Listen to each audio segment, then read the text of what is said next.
আসসালামু আলাইকুম এভরিবডি, রান্না অ্যান্ড আড্ডাতে আপনাদের সবাইকে স্বাগত। এই কয়দিন আমি অনেক বেশি বিজি ছিলাম কারণ আমার খালামণি আসছিল আমার বাসায়।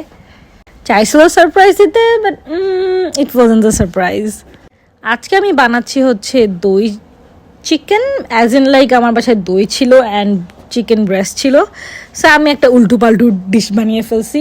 এটা যদি আস্ত মুরগি দিয়ে করা হইতো তাহলে আরও বেশি মজা হইতো, কারণ যেই বোন থেকে ব্রডটা বের হয় ওটা যখন মিশতো তখন ঝোলটা আরও বেশি টেস্টি হইতো। এছাড়া it was good, I would rate this 7/10। এমন আহামরি কিছু হয় নাই, but it was something new that I tried.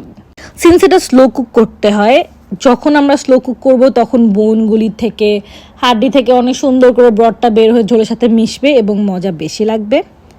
As usual ঝাল করার জন্য আমি ইচ্ছা মতো কাঁচামরিচ কুচি দিছি।